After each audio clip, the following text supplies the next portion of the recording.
Okay. Don't know who all's in here yet, but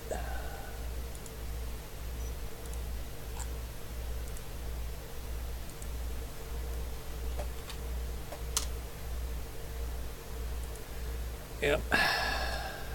Getting ready to watch and broadcast and do some weird things.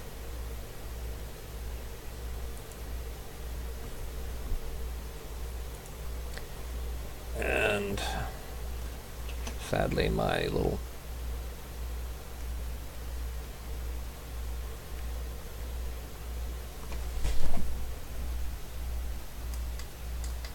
yep, my batteries are dead in those things. The lights I had added are toasty. So let's see what I can do about it. About the webcam options. That's settings.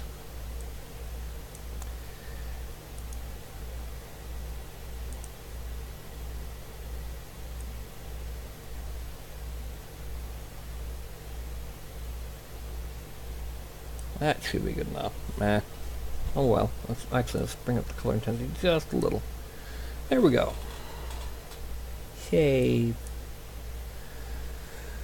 Okay, so anyone who's in here, please speak besides me.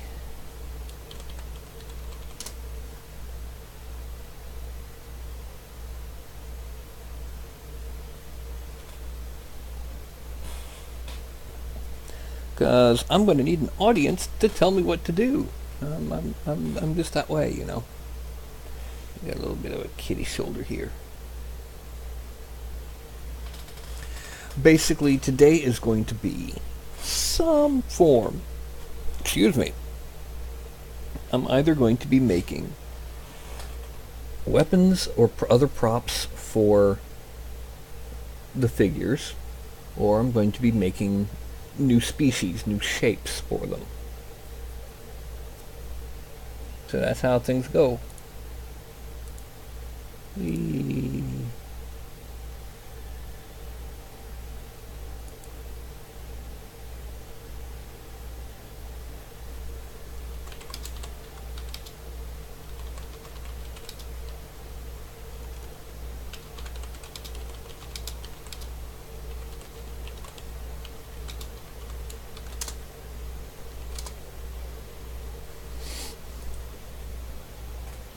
Come on in, Billy.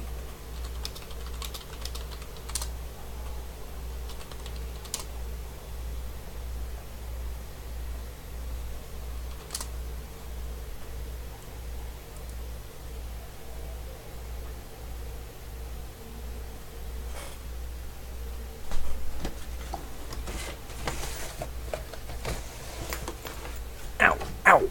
Knee bones. Bad knee bones.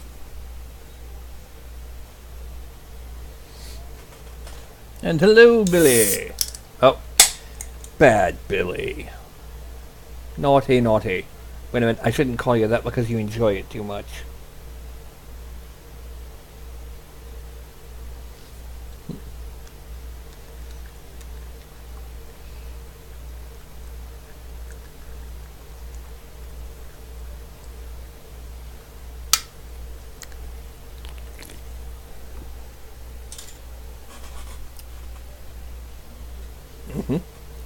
I do use this. Now, basically, what I'm going to be doing tonight is making either additional props, you know, swords, guns, things like that, or additional shapes, you know, like the orc, goblin, dwarf, whatever, and applying it to the base figure. So, yeah. And the thing is, I'm not sure what to make, so it's going to be up to, well, the only part of the audience that's currently interacting with me is you, Billy. You need to tell me what I'm going to make. Weapons, and if so, what kind? A race? A species?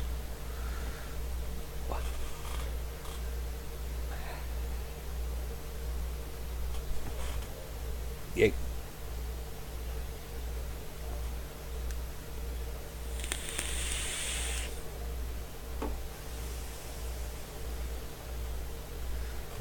Oh, and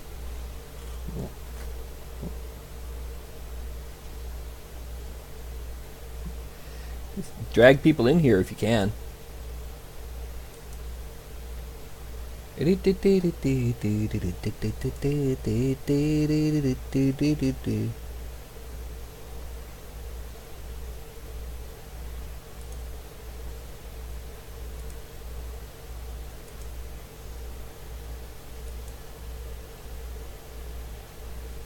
Oh, by the way, Billy, coming up in 3 weeks from today, there's something going on in the U.S. called Red Nose Day. You wear the red nose on yours to show that you have supported children's charities, or that you're, you know, suffering from extreme allergies. One of the two. Yeah, I went ahead and got one. Oh, I know what I need to do. Oh. I'm not going to like this, but hold on just a second. See, I'm doing something I don't want to do on screen because it looks kind of gross.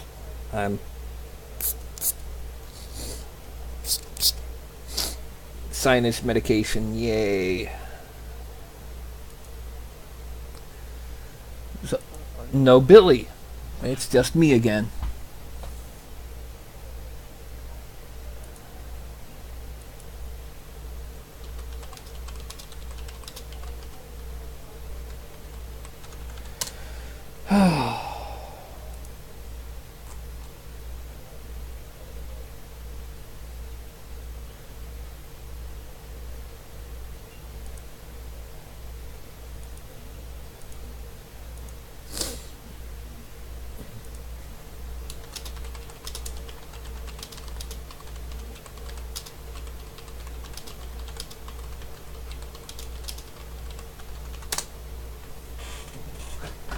Yes, right now, as things stand, my this tonight's broadcast is kind of dependent on, you know. Okay. Oh, I'm up to 5 people. Oh, wow. Okay, so basically, here's the deal tonight. I need your help. See, there's one of 2 things I could do. I could either make more props, you know, like weapons, you know, just things that are held in the hand, whatever, for the figure.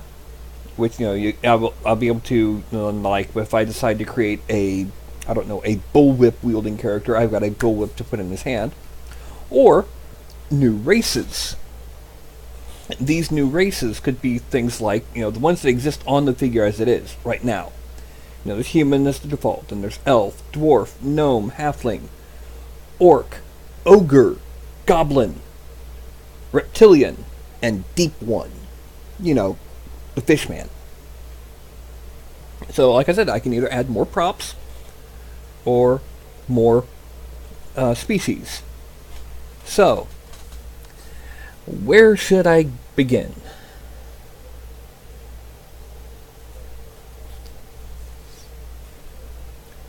And as I wait on the lag, oh yes, I do so love the lag. I know it's there for a reason, but oh dear.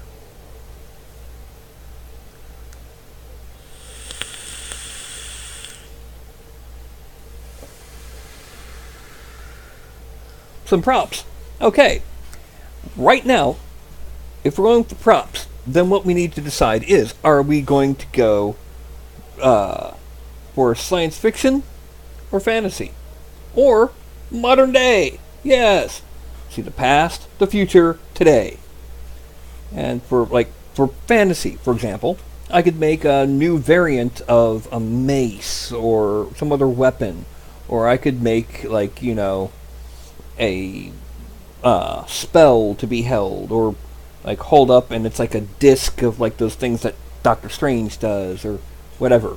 Science fiction, I could do a sensor gadget, or I could do you know, sci-fi guns, or I could do, you know, some little sci-fi melee weapon. And if it's modern day, well, you know, I could do like a cell phone, I could do, you know, an assault rifle. I could do, you know, a cane. A cane. You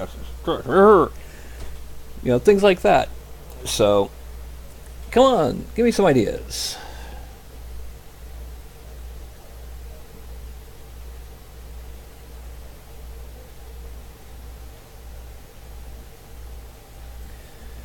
Well, see, that's the thing, is the races are, I can expand the races. Right now, almost any of them, like, you know, an elf could be used as a Vulcan. You know, humans are humans, they're in all these genres. Your dwarf could be used as a heavy worlder. And of course, you know, you got the 40k option of, oh, the fantasy races, but in space! You know, that sort of thing. So, you know, the races can come later. I mean, you can even have the deep one be just an alien fish race. Some spacey weapons. Okay. Gadgets like tools. Okay. So let's make some gadgets. All right. So, where is my there it is. And we switch to, whoops, don't want ZBrush open. I want 3D Studio Max open. Yay, there we go.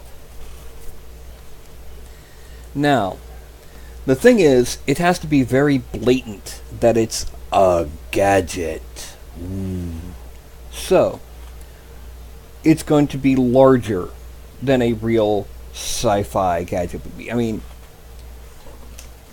from when I was a kid, this is a sci-fi gadget. Sorry. And this is way smaller than a tricorder. And it can do a lot more than... Anyway. So what I'm going to do is I'm going to start off with a handle. It's going to be like a handle with like a screen and like widgets coming off of it. And like a cable coming around. Oh, why'd there be cable? I don't know. That don't make sense. Of course it don't. So we take the cylinder. We drop it down to 1 segment. I said 1, not 3. Drop the caps to 2 and 10. Now we just draw a cylinder, right? And make it go a little bit farther than the hand. We then come up here. We collapse it to an edible poly. That's basically polygons is what that stands for. And we stick it out a little bit below the hand, right there. Now, we select edges right here, loop, and we hit it with a tiny amount of chamfer. Oh wait, no, I said a tiny amount. Like 2 orders of magnitude smaller. Okay, now let's zoom in on just this shape. Select, make sure it's selected. Select those edges. Connect. And we're going to connect it with a whole bunch of them. The reason being is we're now going to take these and we're going to make every other row. We're going to select every other row. Okay? This is to give it a pseudo grip. Yeah, every other row. Now, we extrude. Oh, wait, they went everywhere. That's because we want it to go by local normal. And then we shrink it, because that's going too far. Just a little bit like that. And then we hit OK. And we're going to shrink them this way. Okay. Now, we're going to select 1, 2, oh, we want it to just be select, not scale. 4, 5, 6, 7. And we're going to select it by a ring. And what that does, it selects all of those. And connect, we're going to only connect it by 2, not 12, but we're also going to make them wider. So that they get very close to these edges. To show you a better picture, look how close these edges are. That's very close. Now when I mesh smooth it, it ends up looking, as you can see, let me hide the person, because we don't really need them right now. It looks like it's got ridges on it for a handle. Okay, yay! But before we do anything else, we're going to go ahead, we're going to select these vertexes. We're going to pull them out a little bit so we have room to hide, to bury the handle into the gadget. Collapse all.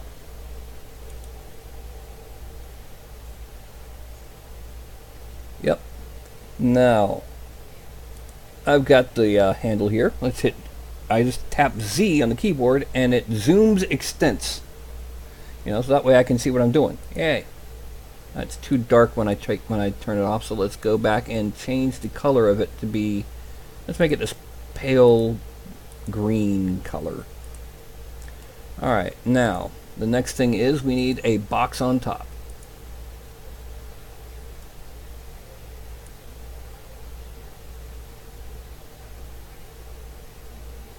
Zoom out. Not zoom out. Pull out.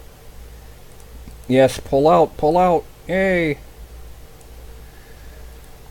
Now, we want to make sure that they're roughly centered on each other. We want to give them both the same height and direction. Altitude and direction, rather. So that's 13.2 and 15.9.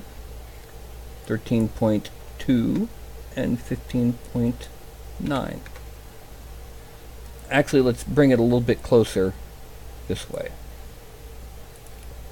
The next thing we're going to do is we're going to convert it back to an editable poly. We're going to select that face. Now we're going to inset it. What this does is it pushes it in all directions without actually changing the surface.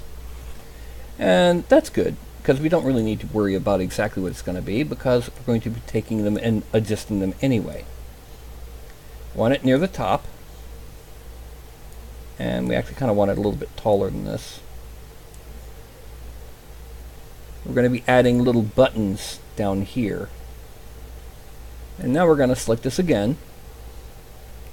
We're going to inset it this time a tiny amount, 0.001. That's the same size as that chamfer I did earlier, isn't it? Huh, miracle. Oh wait, I better not, because I'm going to be doing everything else.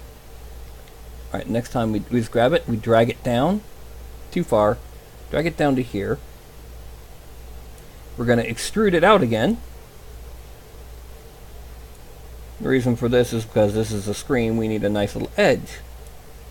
Now, we shrink this.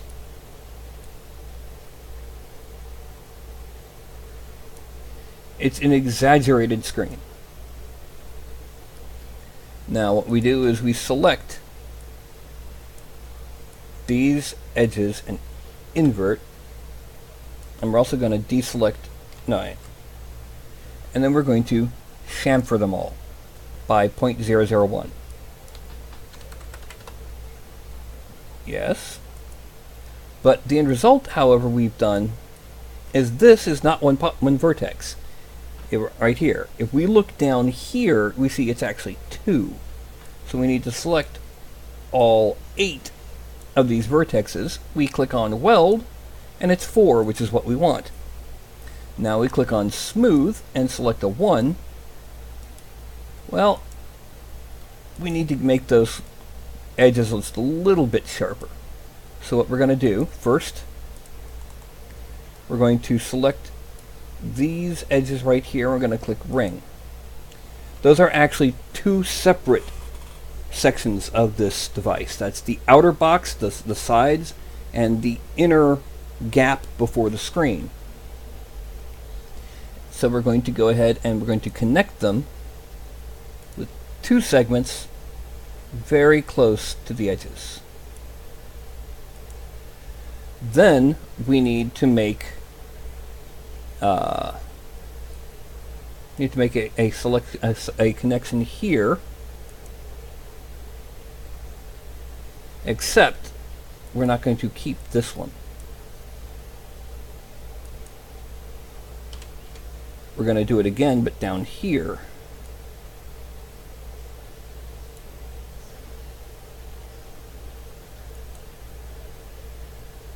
And then once we're going to select this one, loop.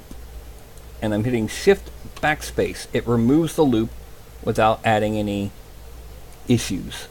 Now we're going to hit Mesh Smooth twice. And the end result is we've got a nice little handheld screen, but it's got no widgets or gadgets. Also, I think it would probably look better if the screen was off-center. So we could add a little bit extra up here. Now some of the detail I'm putting on here will not be printable by anything but SLA. This is just going to be too tiny. Okay. Now that's that. Let's make them all the same color. Let's make them that green again. Yeah. Now we have the basic box on a stick with a screen. Yay!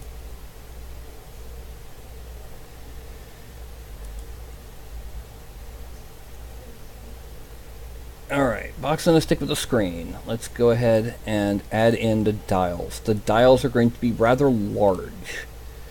If these were real-world dials, they'd be like 1.5 inches across. And of course, they're going to be made out of cylinders. So I kind of place them and make them as big as I can while still, keeping them on the box. But because of where I've made it, it's on the ground. I have to raise it up. Okay. Perhaps a little bit taller. Increase that height. Yeah, that's good enough. Once again, we convert it to an editable poly. We loop around and we chamfer. Oh dear, that's that 1 millimeter again. We want it 0.001. Okay. Now we mesh smooth twice. Collapse all. We're going to shift and drag. What this does, instead of moving the cylinder, it copies it. And so now we have 2 cylinders for details on our gadget. And then we need to make some smaller ones coming up this side. So we go ahead and we drag it over again. But this time, it's kind of overlapping, so we shrink it a little bit this way. It's not going to be as tall. And a little bit this way. And now we bring it up one more. And one more up. These could be buttons instead of dials, I guess. Now, we have our controls. Very simple, very basic, very blatant. Now we need some kind of sensor antenna on the top. And let's do it very kind of classic sci-fi here. Let's make our classic antenna from a sphere.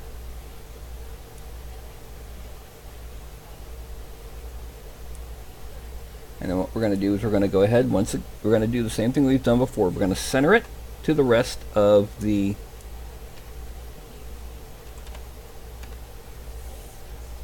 thingy, and then we're going to move it forward.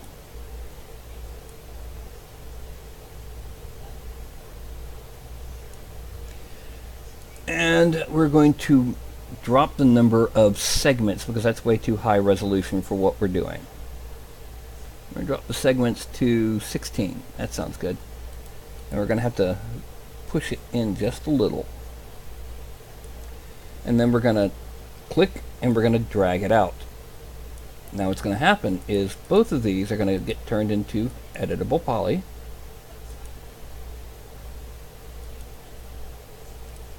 And both of them are going to be cut off at the same spot. There. And then this one gets cut off at the same spot. There. We're going to click normal to make it go inside out. Now, that gives us, okay, let's shrink it this way only to make it more of a hollow and bring it closer. What's going to happen is I'm going to click this one and we're going to attach the other side. So it's now one object. We're then going to select both of these wrong one. Both of these edges except for one. We're going to deselect that and we're going to click bridge. And that joins them together. See, if I had selected the other one, I could have had utterly random issues. Now I select just these two and click bridge. Now I'm going to select both of these edges, loop, and now I'm going to chamfer them a little bit. Not quite as much as I chamfered the others, but more so than they already are. Okay, and we smooth it one. And this is the dish of our antenna, but right now it looks less like an antenna dish and more like a plunger. So we need to shrink it. Like that. Yeah, that's better. And we move it back onto, let's move it up forward because it's a little bit off, and it should be a little bit off center. Now that's going to be at 16.5. And give it one layer of mesh smooth just to get a little bit more even. And that's the dish. So we're going to put in like that little, a lot of the old radar dishes, you had a single shaft with a ball on top. So we're going to make something similar to that coming out of this, but very short, because any larger and it would start breaking under its own weight when you're trying to print it. So we're going to make it here, poke it a little bit, and alright. Whoop. Now I want to select this. Now we need to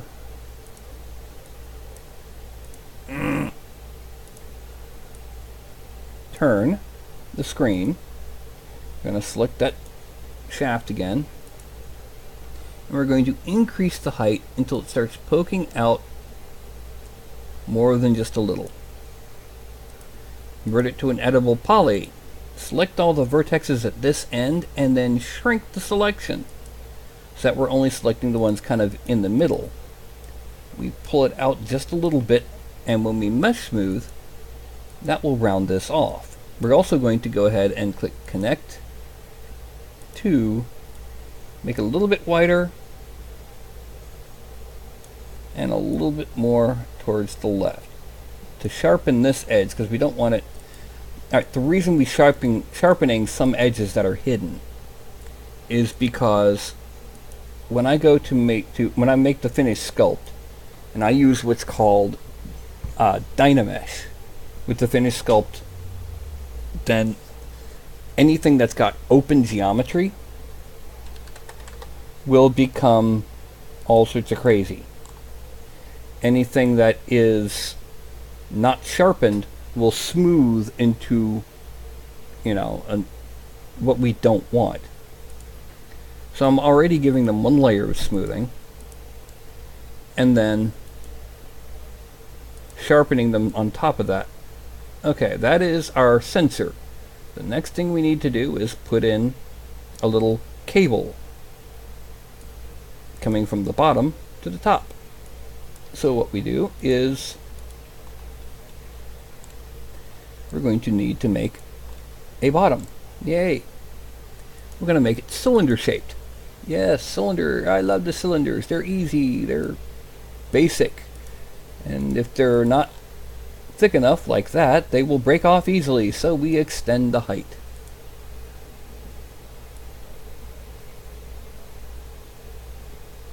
That's too much. So let's bring it a little bit higher. Let's make it roughly even with the bottom of the scanner. A little bit lower, yeah, that'll do.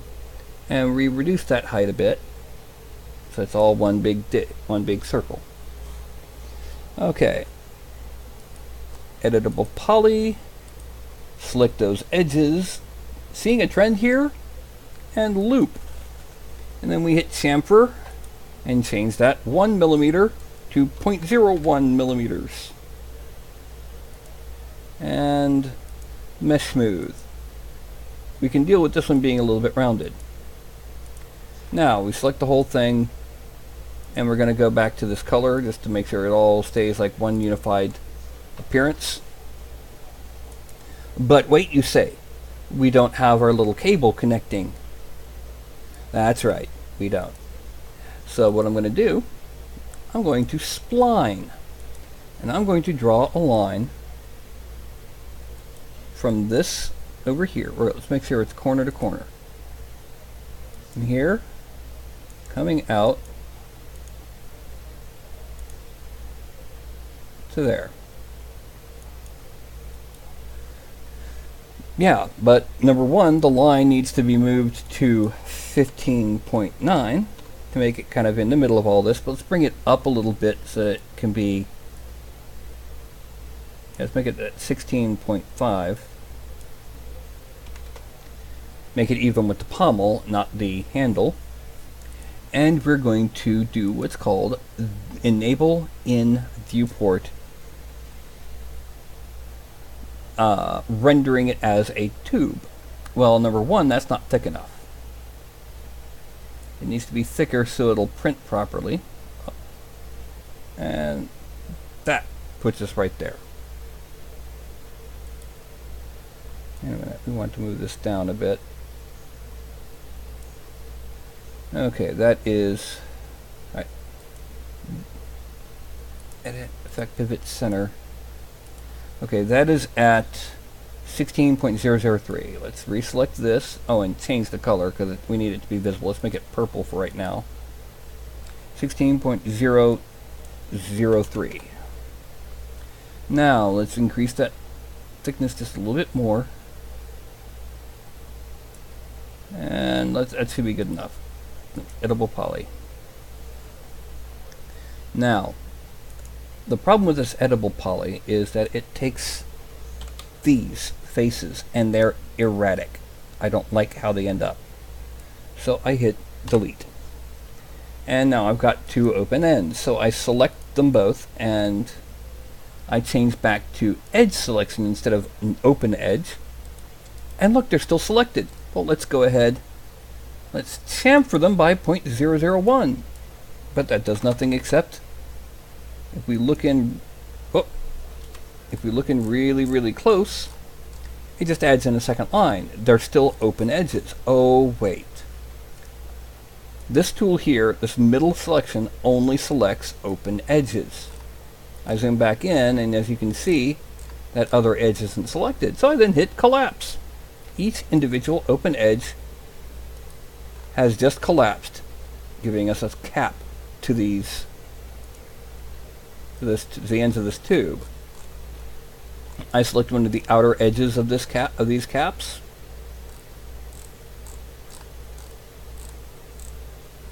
That one's hard to see. Let's go up here. Yeah, this will be easier.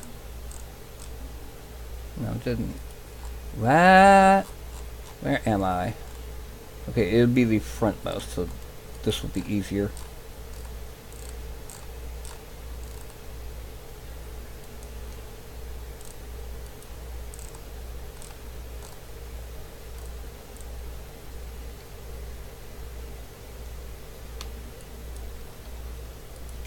Okay, now we'll loop. And we have, okay, they're good. And now we hit with a micro chamfer. Yes. Mesh smooth. Excuse me, hiccups. However, one thing I think we need to do, because of how this is going to be held, it's going to be held. Alright. Okay, yeah, that's good. No. Okay, so it's being held with that facing back. Oh, I see what I need to do. Okay, yeah, that's it. Now take that. I'm going to attach everything except for the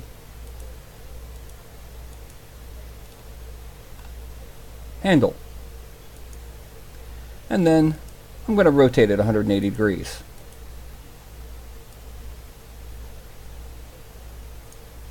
This means I also have to take the tube and lower it because it's now no longer evened up at the handle. That's good enough. The reason for this is because we want the palm to be facing So now let's go ahead and add the power tube, and we're going to rotate it 45 degrees, the entire thing. And 45 degrees. Okay. We don't want hide present object. Okay. It ended up bigger than I expected. Much bigger. We're talking way bigger. So, we're going to go ahead and just shrink the whole darn thing.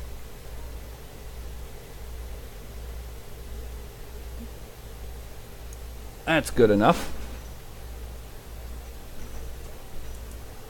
Except, I think somebody just dropped something. Oh yay.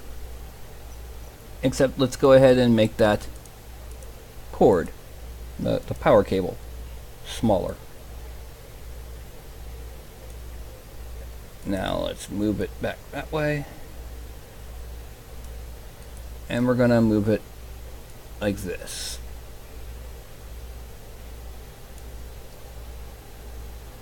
Yeah, there we go. That's good enough. And result is when what he's got facing towards him is that little widget there. That is your right-hand Sci-Fi, let's call it generic scanner number 1. Yeah, number 1, not 42. Now we've got to center it.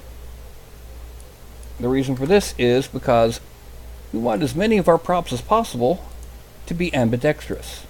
So there'll be one in each hand.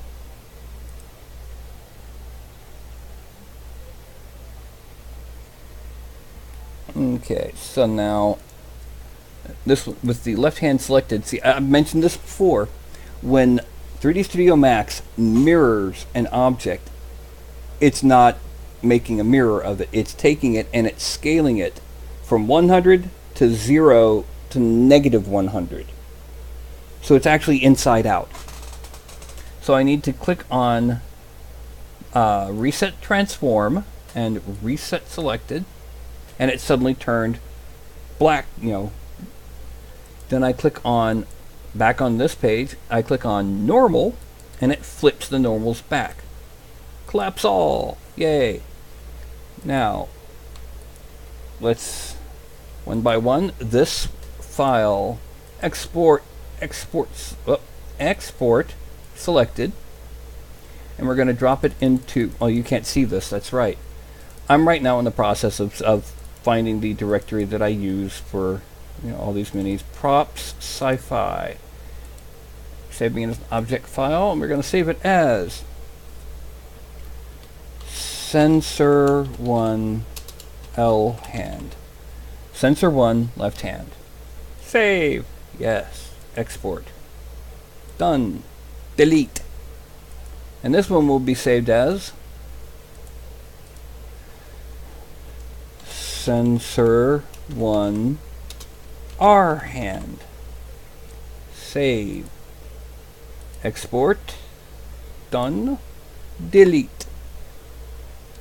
So, I now have both of those saved as geometry. And that's all they are right now, is just raw geometry. So in order to do anything to it, I have to make sure that I take it somewhere I can do something with it, like DAZ Studio. Oh look! Isn't that nice? Hey, Buzzbutt, get up here. Yes, say hello to Shinju, everyone. There's my baby girl. She's 12 years old. Headbutt to hand for more pettings. Okay, now that we're in DAZ Studio, what we're going to do, File. Oh, wait a minute. Before we do this, there's something I have to do. It's really odd. My library, people, miniature-based geo, props, sci-fi. I need to load in a prop that already has the hand pose set because it's easier that way. So I load in a pair of beam swords. I select them and delete them.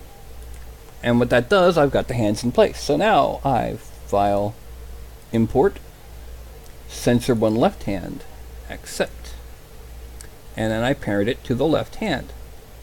So that way, if I happen to, you know, take this forearm and twist it, it stays connected to that left hand. And then I hit 0 to zero it out again.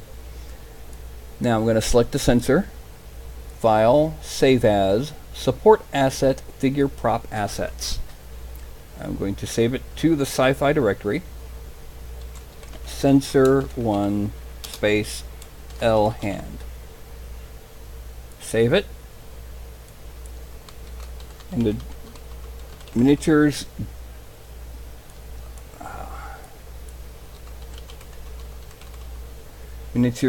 data directory.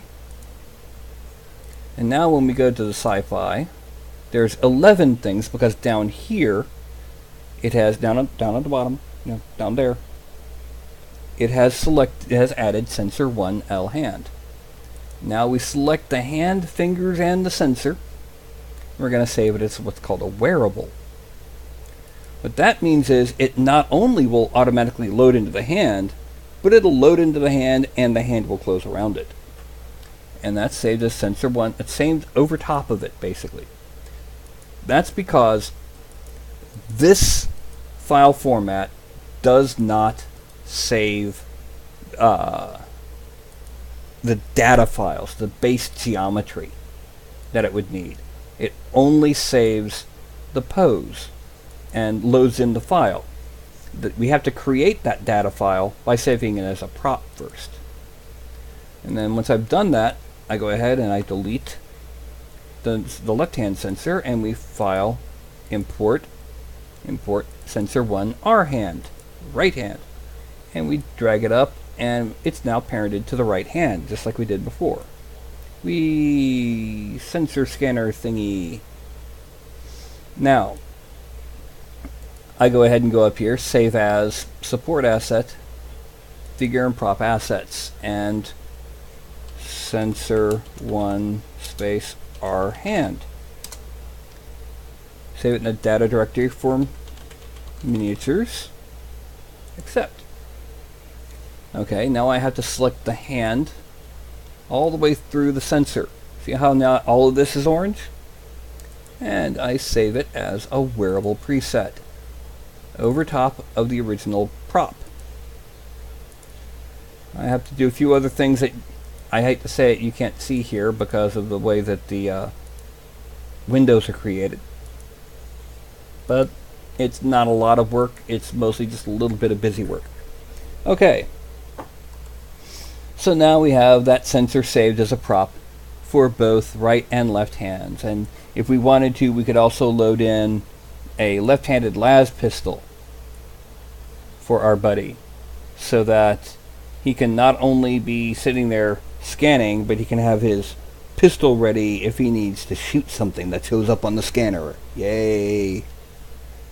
Okay, let's go ahead and delete both of these, and just for the heck of it, figure 0 figure, and restore those hands to normal, because we don't know what we're doing next. Now, are any of y'all still awake? Or did I just bore all 6 of you to sleep?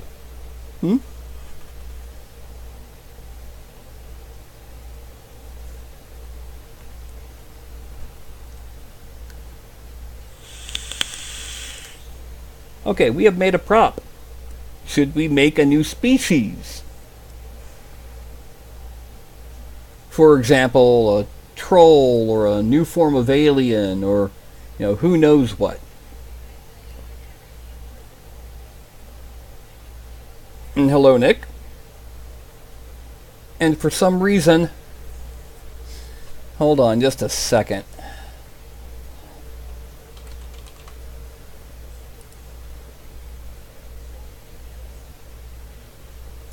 Join my darn channel.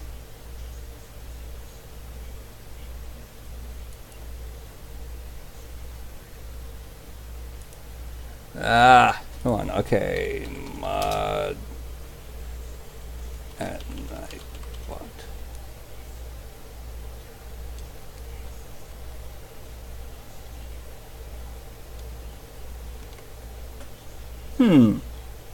It does not have Nightbot showing in my channel.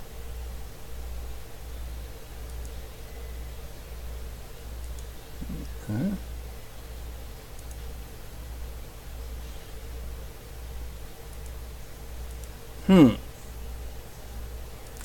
That would, yeah, animals would be totally different. We have to stick to something that's pretty much 2 legs, 2 arms, and a head. Something that's humanoid. I mean, you can push the limits. I mean, look what I did with the deep one Sunday.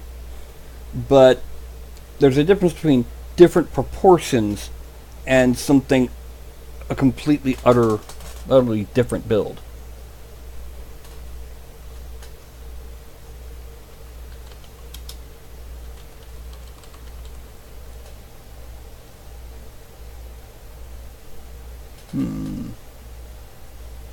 That's okay. Hopefully Nightbot is working now. I don't know how to set them up except for to set a couple things there every couple of minutes. If there's at least 2 lines in chat, he'll post the link to my Discord and to my Thingiverse page, but Okay, so, like I said, we could do another prop, we could do a fantasy weapon, we could do a new species, like, I don't know, like I said, like a troll or an alien, or, you know, just something weird, you know, like a Hulk type build. But I need you guys to give me tell me what you want to see me make, because that's what this is all about. I'm making what you guys want me to make.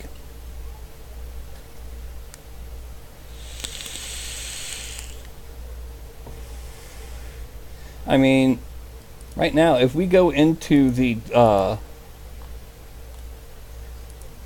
have to go back this way because of how it goes. If I go back into just the regular props, I mean, you see how many different weapons in that I've got.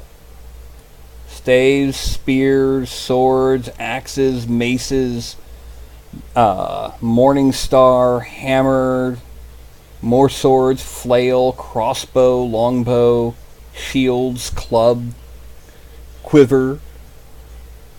I'm quiver with anticipation.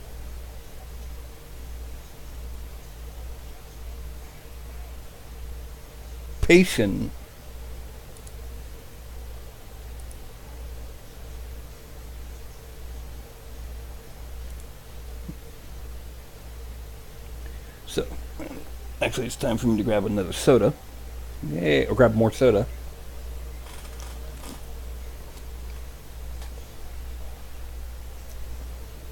And I may have missed something said in the last couple seconds because I had to refresh the darn page. It was so lagged.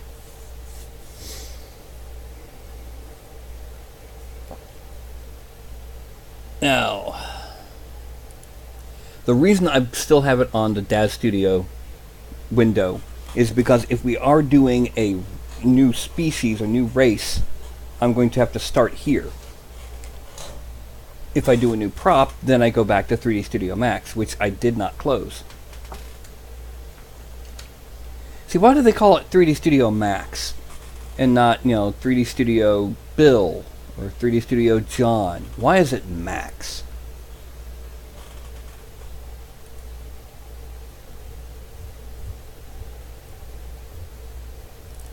Okay. Well, if I don't get anything in the next couple minutes, I'm probably just going to go ahead and make something on my own and just decide to see what happens, how badly I can mangle this mesh.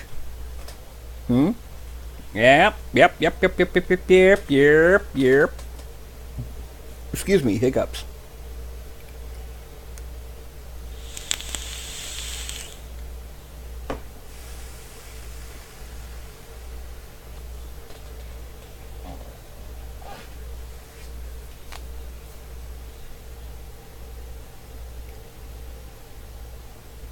Okay, a troll. We'll do a troll. Now, one thing about that is, you may remember that one of the races I have on here already is the ogre. And when I do the ogre, he gets real big. Right? Well, him getting real big is a bit of a cheat because, let's say I put a club in his hand. I want that club to also grow with him, because you notice that it's growing as he gets bigger. Whereas if I shrink him down to a halfling, the club doesn't shrink. It's a halfling with a really big club. But the ogre, it grows. That's because one of the things that gets modified, you see this gray dial. Oh, actually you probably can't because of the position of my screen. Let me lower myself a bit. Okay, you see this gray dial that I'm kind of circling with the mouse up here? That's the overall scale. As I play with it, he gets bigger and smaller. Oh look, he's so small, that's an atomy. And its default state is 100%. When I pull the halfling dial all the way, I check scale, it's still at 100%. But when I shift the ogre all the way, I check scale, and you notice the number's now in white because it's been changed. It's now 160%. That means that if this is 6 feet, this is like 9'6". We're going to be doing something similar with the troll. Now what I do, let's go ahead and... I said delete that. Delete the club. We're going to edit figure 0 the figure. Now what we're going to do is first we're going to change the proportions to match the proportions of what we're making. Now, there's one thing about a troll, and that's that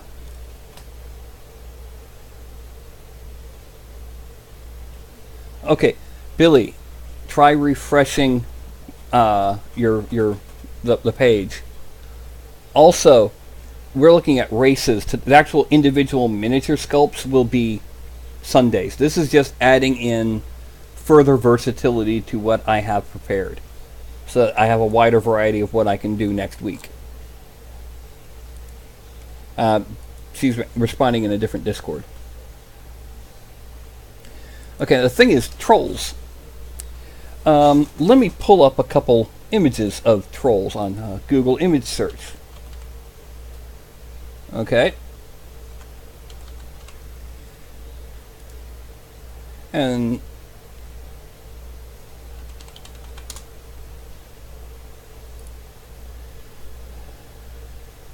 add source, screen capture, bing. Yeah. Now, let's try and get rid of it. Let's ignore troll face. You know, like this guy. Yeah. But what we have, let's look at this guy. That's a troll. Although that looks more like an ogre to me. This is a troll. This looks more like an orc. Alright, let's try and get it a bit more... Right. We could always say, let's make that LOTR troll. And we have this kind of troll. Big, elephantine feet, eyes kind of stretched out and off to the side and weird, and almost no nose, and only a couple fingers. Or we could go to this kind of troll, where he's tall and skinny, with a bull pot belly, and a really ugly head, with big ears. Here's probably a clearer view.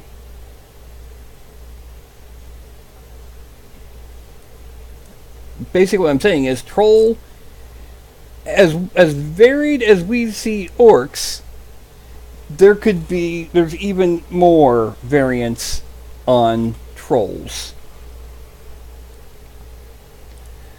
Okay, real quick, does anyone know how to add a command? Custom command. Let's see, add a command. Type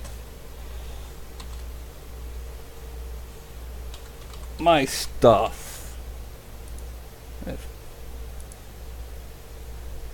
Alright, where is it? Timers.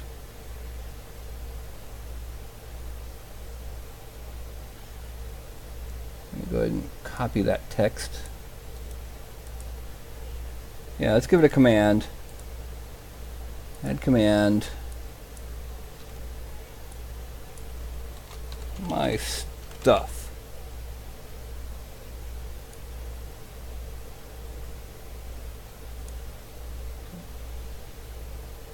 Okay, submit. Now let's see if that worked.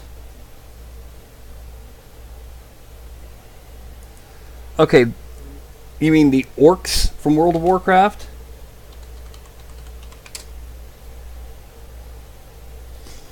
Or do you mean like a Warcraft troll? Because I've got an orc on here, and it's the way I tend to prefer to do orcs. That. And if you want a big muscular orc, actually, let's go ahead and unlock the limits and go as muscular as possible. Yeah, look at that. Who cares about you, Grom Hellscream? Look at me! Arr! Or just go back to normal. Parameter settings, let's use limits, because sometimes there's a difference between being able to do something and should. There's a difference between can and should. You know, just because you can doesn't mean you should.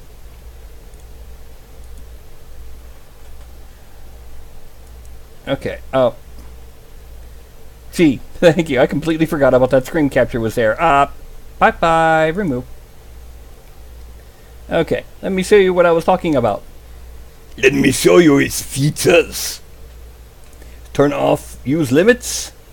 And we can make this orc not just muscular. We can go beyond. Yes.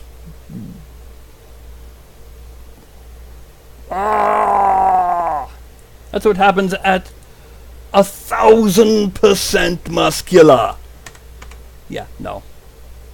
We don't want that. Parameter settings, use limits. They're there for a reason. And we drop the orc back off. And a Warcraft orc would probably look more like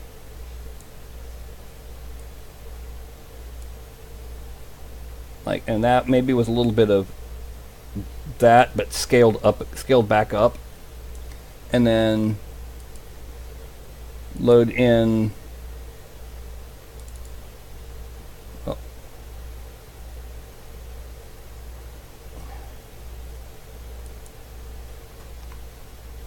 Load in the half-orc tusks and move them a bit. You know.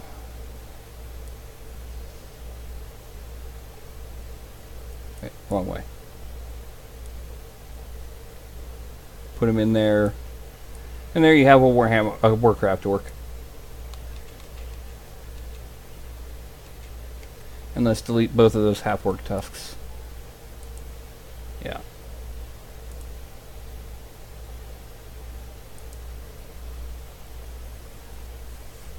Yeah, I think that was just a bit too extreme on the musculature.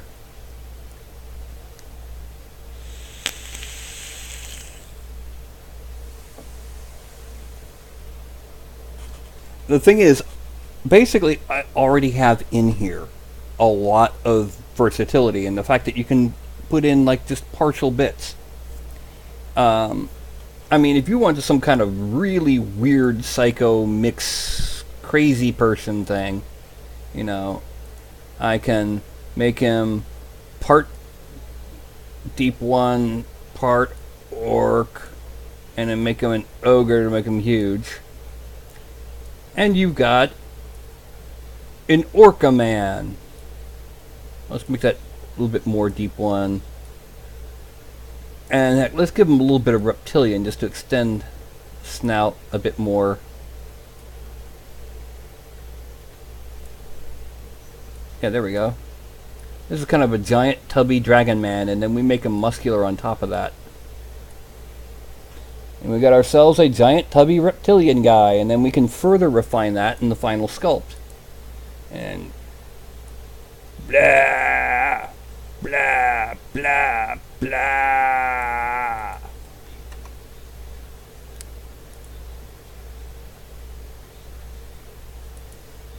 There's a lot of versatility built into this figure already, just from the races.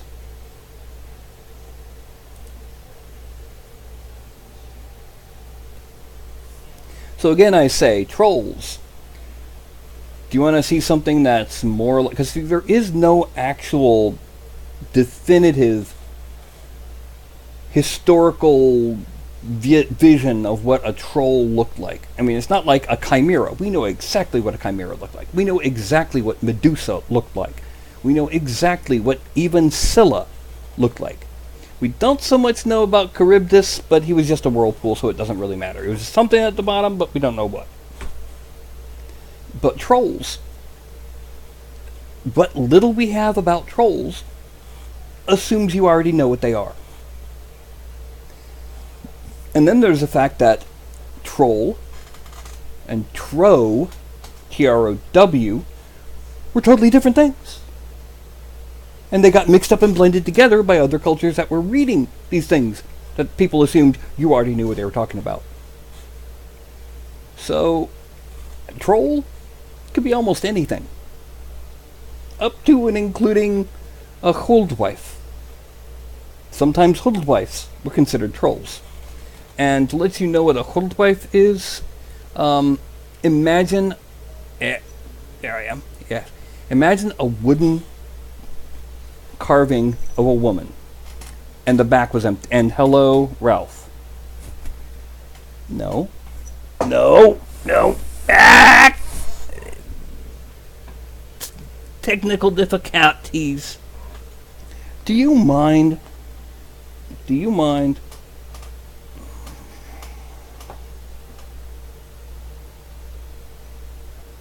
Yeah. Okay. Go ahead. Down.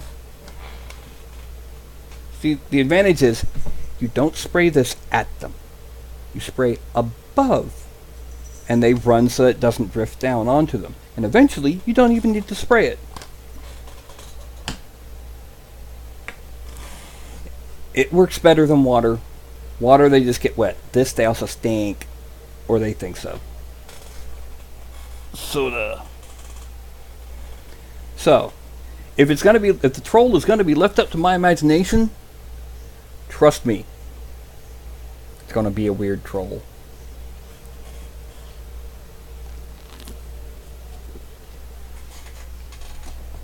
Oh, I don't just do miniatures.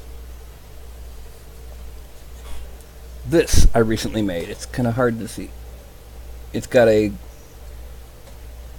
Celtic / Viking carving on the front. And what is this, you ask?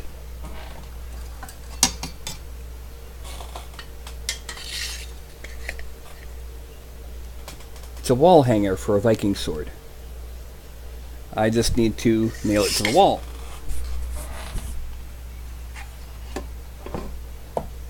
Because if you look at it, it has 4 tiny little holes that are just the right size to slip finishing nails in. And then just, or better yet, have a broadhead nail, and it goes flush with the base. I nail it right there on the wall, slide the sword in, and the sword's hanging on my wall. Anyway,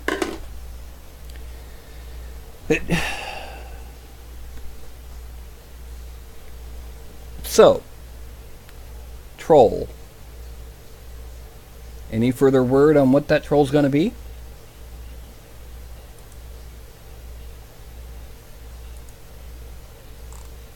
Did I just lose everybody?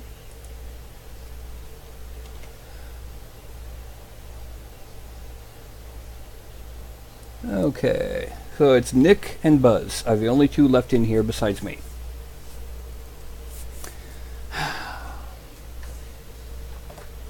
If I don't get a comment by the time I start doing the proportions, I'm doing my proportions.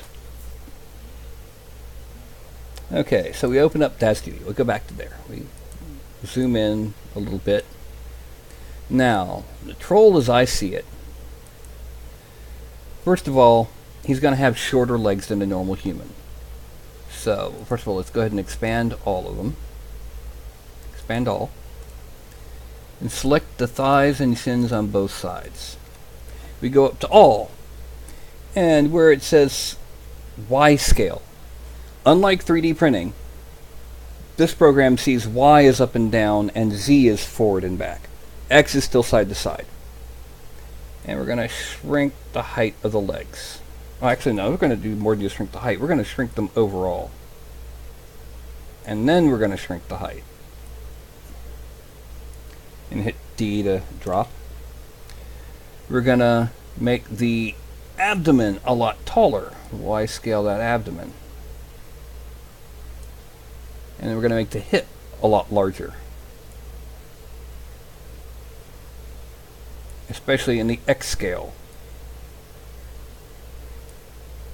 We're going to select the chest and both collars and X scale them down a bit because it's going to have narrower shoulders. Then we're going to select the shoulders and forearms on both sides. That's the upper arm and lower arm. And we're going to X scale them a lot longer, so they have long ape-like arms. We're then going to select both hands. We're going to start with this hand, and we're going to scale it up until it looks pretty good for the size of the figure. Yeah, that's probably good. And that's at 120. Let's make that 124%. We're going to select this hand and make it 124%. Now we want a slightly less human-like default pose for our troll. So our troll is actually going to have its hips bend back about 13 degrees. Their shins bend forward about 26 degrees. And then their feet bending forward another 13. And then result, left view. Oh, too much. And then let's select this left foot, figure out it needs to go side to side to negative 13. Ah, what a coinky dink.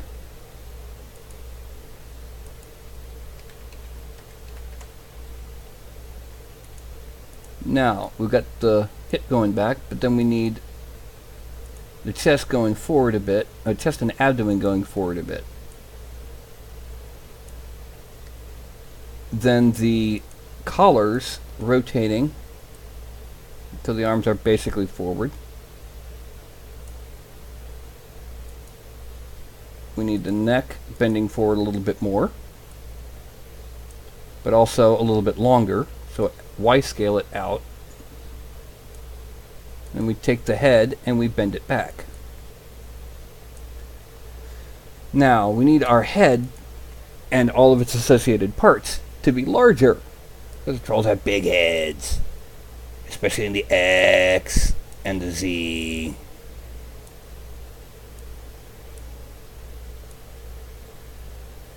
And we can shrink that neck. That neck's too long.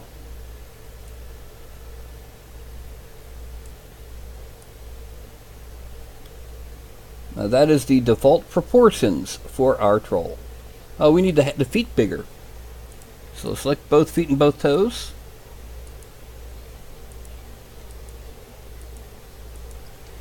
And let's scale them up.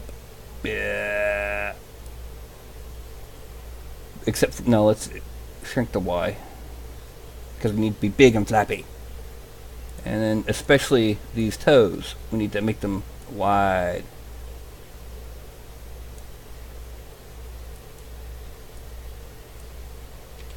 Drop to the floor, so that when we utilize this morph, he goes to the floor. Now, he doesn't look anything like a troll. Nothing at all.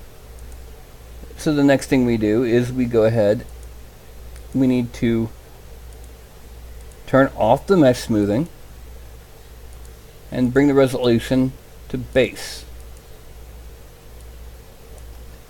Okay, now we're going to File, export this to our blend shapes as well. Let's make a new one because we need a new folder because this is getting full. New BS. Yes, BS stands for blend shape. Troll. Okay, days. Now we're done in Data Studio for a little bit. We need to go to ZBrush.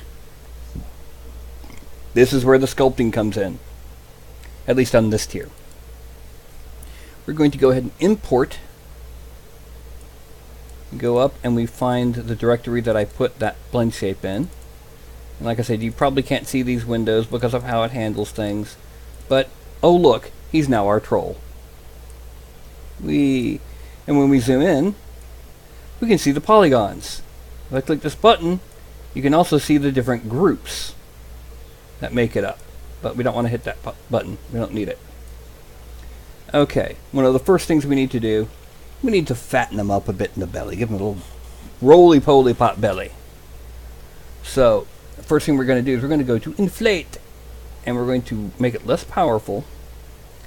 And we're going to inflate oh, forgot one important thing. I hit X so that we have symmetry. Because we want it to be symmetrical, at least as symmetrical as we can get it. Now we make it smaller.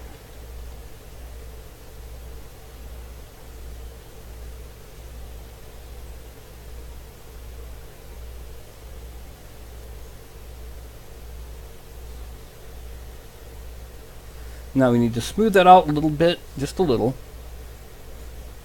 Just because they're not quite as buff in the belly.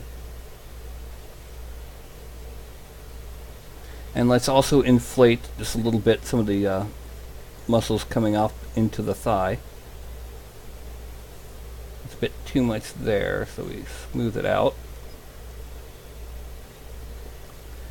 Now, trolls, as I see them, they may be thin, but they got, you know, kind of large shoulders. Let's make sure that these deltoids get kind of hefty.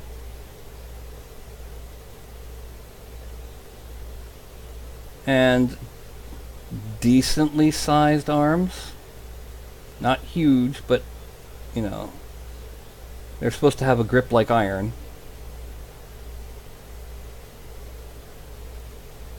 And let's zoom that in. That's a bit too much. Yeah, let's make it smaller, and that makes things a little bit easier to deal with. Move. And then we add in these muscles on the sides of the forearm. Because one thing a lot of people don't realize is that there's actually little... Let's go ahead and make it less powerful than that. And let's turn off the lazy mouse, because I don't like my mouse being lazy. I just... Yeah, see? It's way too much. Drop it down. That's way too little. And let's shrink this, and we want to just... This is just to make sure we're getting the result that we want. Like, you know, sharpening underneath where the bicep is. And above it, right in here. Now we go back to inflate, because we need to inflate the rest of the forearm. And it comes from back. Let's see. That comes from here. And then we have a big old bony elbow. And then that. Now, anything else that happens to this troll, this troll's arms will happen in Final Sculpt, because they will get distorted. Now let's go ahead and make these shoulder blades much bigger. And the way we're going to do that is we're going to actually just use what's called Move tool. We're going to grab them, and we're going to drag them out like that. Kind of give a more of a hunchback look. This will also help with making our deltoids a little bit bigger. And let's bring them out a bit. Yeah. Now, the butt can pretty much stay where it is. We just need to round out the result. Yeah.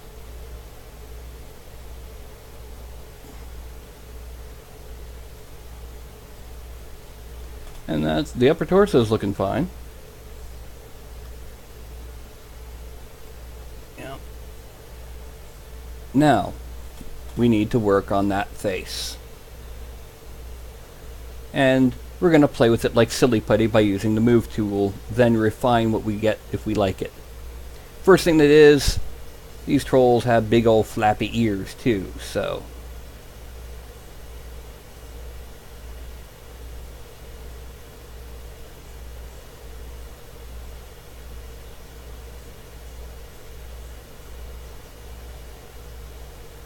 not like big old elf ears, big old flappy ears. It's kind of like Flappy Bird, but you don't get any points, but at the same time you don't have to worry as much about third-party developers stealing your idea. Alright, now we need to go ahead and move the back of this neck a little bit further out. A little bit more animalistic neck here. Thicker at the base. Much thicker.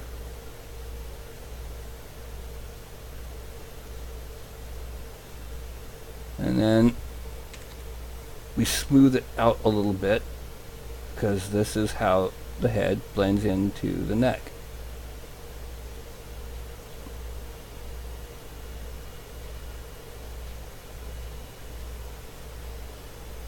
Okay, the head is still far, far, far too human. So, let's shrink the Adam's apple a little and let's grab and make the jaw a bit less human. And bring the mouth back a bit so that it's more of a maw. Trolls need to be scary. Bring that chin out.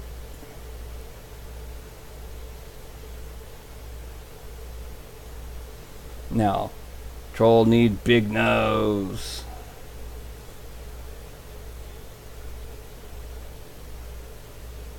We need to be doing move topological. What that means is I move this upper mouth, it doesn't, or lower mouth, it doesn't move the upper one as much. Now, let's select a lot bigger because we're going to move the entire top half of the face up with a regular move. Because the eyes are technically different geometry. I'm going to bring up the nose, bring down the mouth. I said bring up the nose.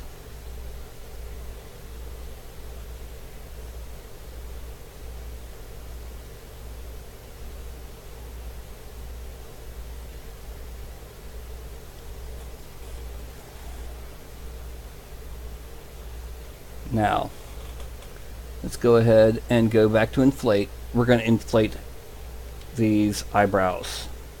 Make the brow ridge positively, make Neanderthals jealous of these eyebrow ridges.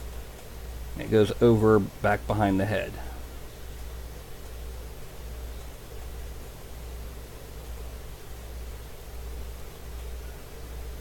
Okay. Now, let's increase the size because we need to do this much more powerfully.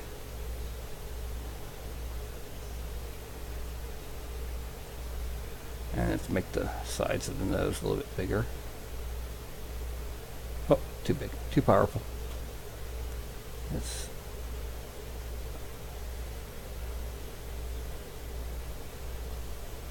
make that nose even bigger. And then let's make these cheekbones huge because we want them to be almost unnatural.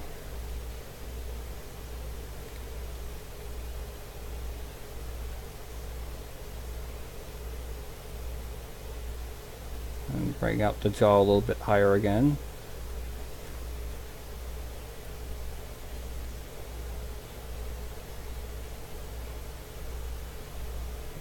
Yeah. It's starting to look less human and more trollish. But let's move that bottom earlobe down some more. It's still looking... Bring this up to the top of the head. Bring this down and out a bit more. We want it flappy. Let's bring the entire brow down.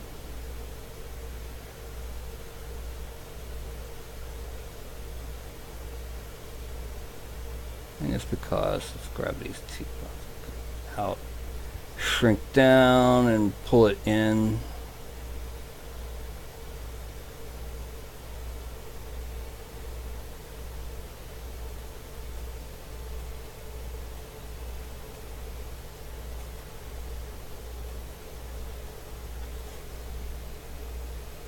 And let's grab this one little dot here, bring it down, and we're going to try and less as, not quite as. Oh, it's starting to look a little trollish.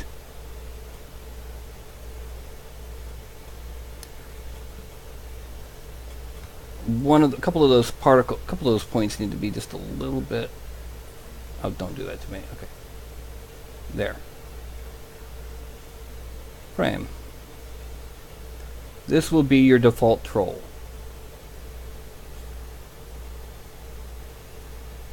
And like I said, anything further would be sculpted on in the final phase after we've posed it and all that. One of the things for that is that it helps make the individuals more, well, individual. So, and I'll take this and I put it off to the side where I normally have it. Frame the sculpt and zoom out just a little. Yep, that's nice and trollish for me. Export, and it saves it back as a troll. Yes, we want to export. And I go ahead and close and leave ZBrush. And I go back to, yes, Dad Studio.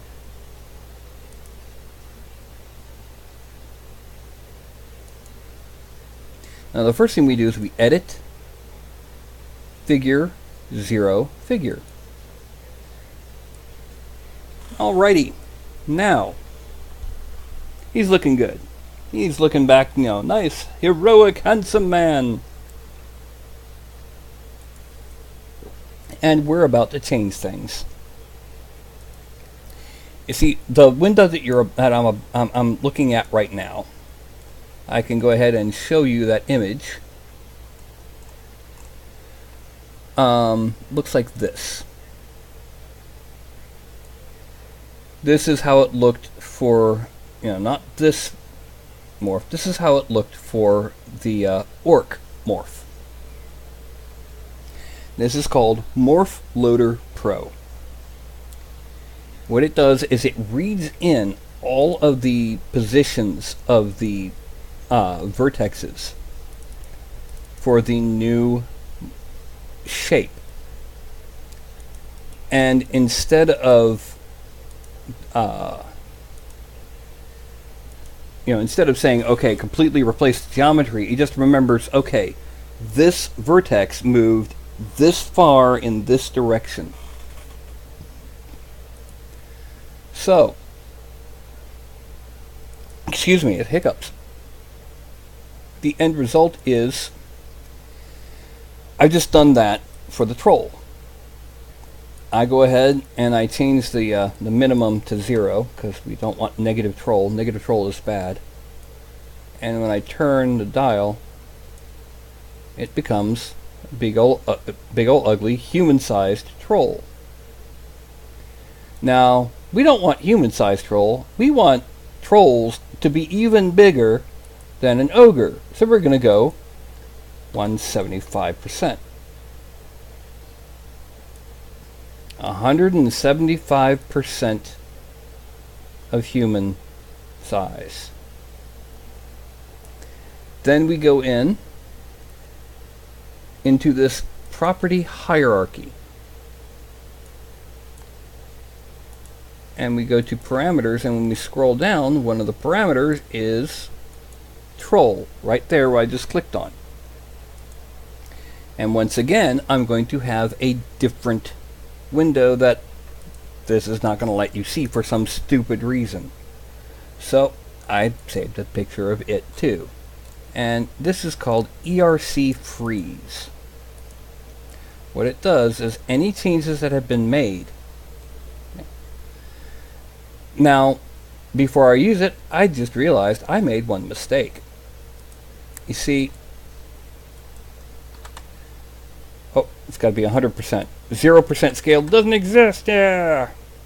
Let's take that race. Let's take the troll back to 0, just to show you this. Okay. These are bones. What they are, they don't actually exist in geometry. They're just there to show the point of rotation and the direction it points. You'll notice that these bones pretty much follow where your major bone groups are. It's not a coincidence. That is not a coincidence. The problem is, let's say we do with orc, you can see that the bones move and follow the new proportions of the figure. And even on the elf, the shoulders get narrower, the bones change. They follow the figure. With the troll, they don't follow the figure. So we go troll to 100%. We have this selected. We right click, edit, adjust rigging to shape. And yay, they just jump to fit where they're supposed to be. Except now if we turn off troll, oh, the bones are still where they would be for the troll. That's not good, because see, here's what happens if you try and deal with that.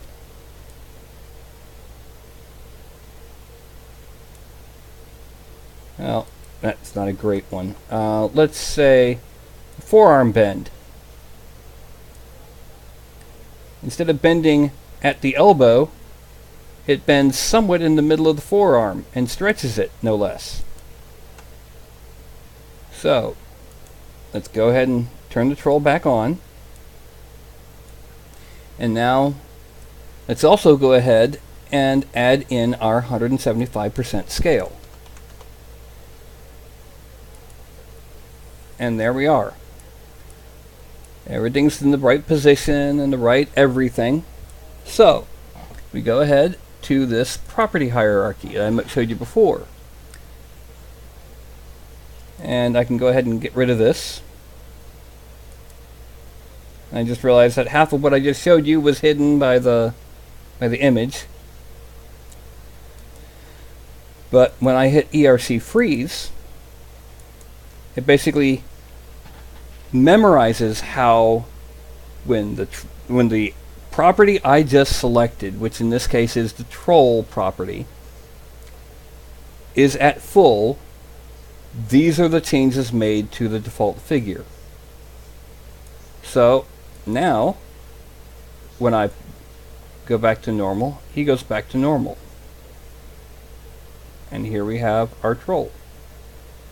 And compare that to the ogre, who's a little bit shorter, but still just but still chubbier. The troll would more often be kind of hunched over a lot more and almost crouching. But I have now added a troll. The thing is, if I shut down right now, that troll would not be saved. I'd have to completely redo all of that.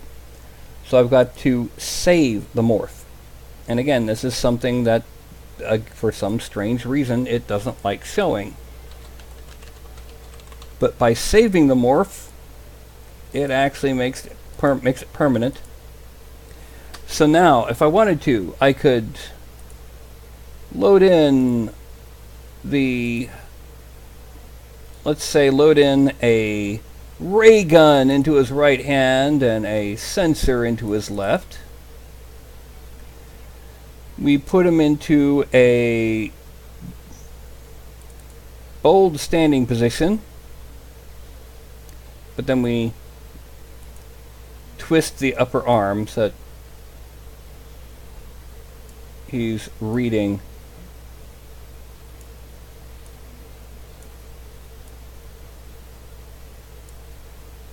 the sensor. And then bend the hand a bit.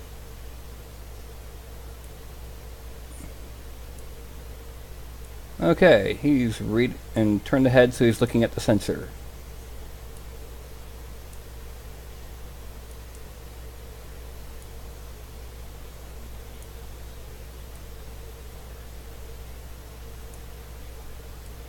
Okay, he's reading his sensors and ready to shoot something with a blaster. But it's not a human, it's an alien that looks like a troll. And the ray gun and the sensor grew with him. Yay. Looks like he's about to hit the power button with his nose.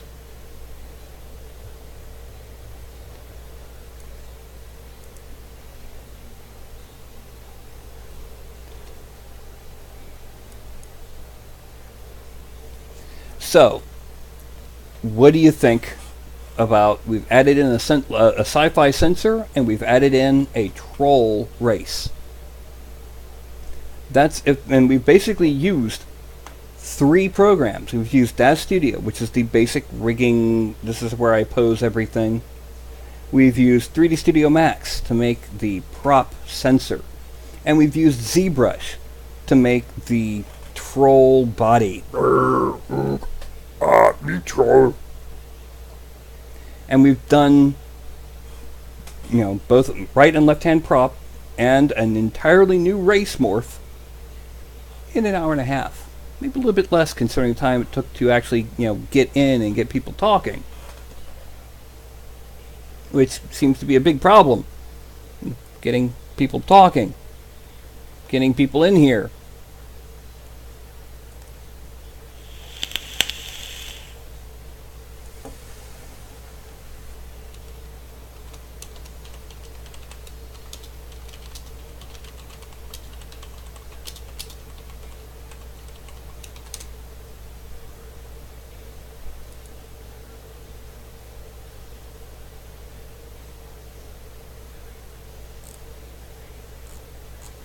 Okay, so end result is next weekend, or not next, this Saturday, I do not have anything actually scheduled. I don't have somebody's request or a miniature for my Saturday games. So we'll be able to get completely wild and crazy. As long as people show up, of course. Now, before I get ready to sign out of here, after only an hour and a half of broadcasting, is there anything any of y'all want to see me do? Anything specific for props or races? And not an actual individual figure, but just an interesting prop or an interesting species or an interesting something like that.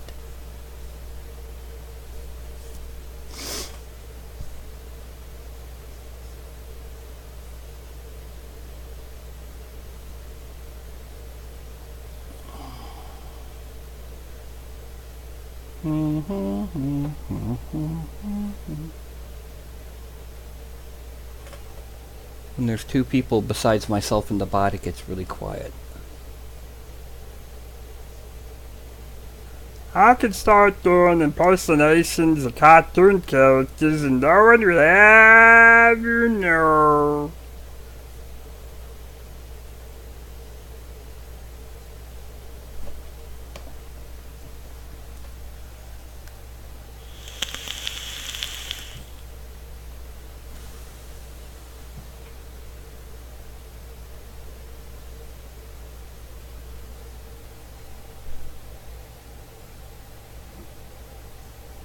Buzz, Nick.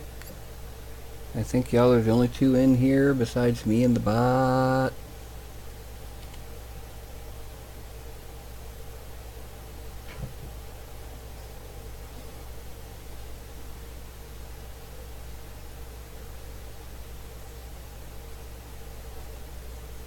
Actually, while I'm thinking about it, what does it look like when he opens his mouth?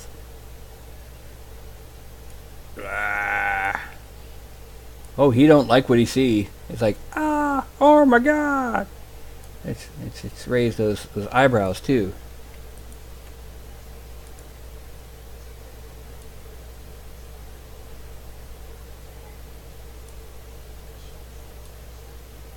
Frightened troll reacting to what he sees on the sensor. Ha ha ha!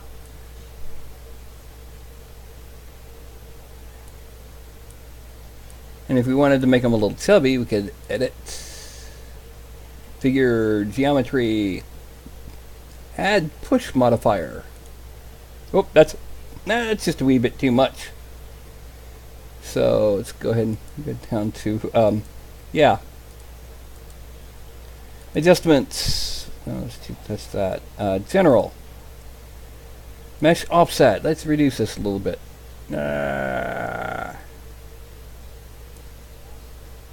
He's just a little bit chubbier.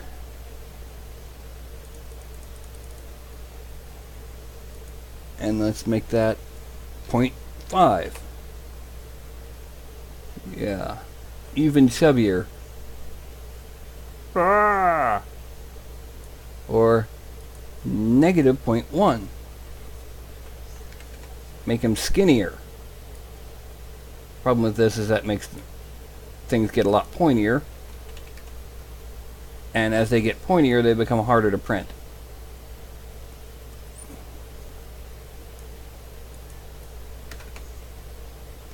So, we have our troll. We have our stuff. Well, everyone seems to be quiet, so I think I'll go ahead and say bye-bye. So...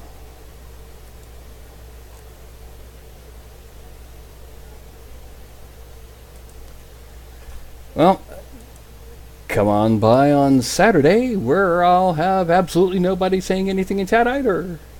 Yay. I hope I get people. Bye.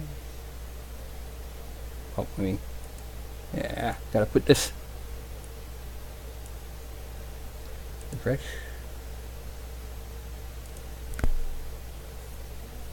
All right.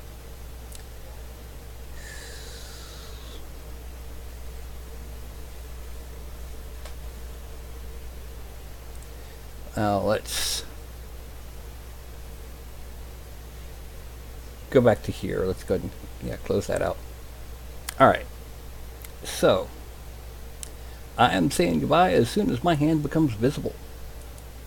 So 5, 4, 3, 2, 1.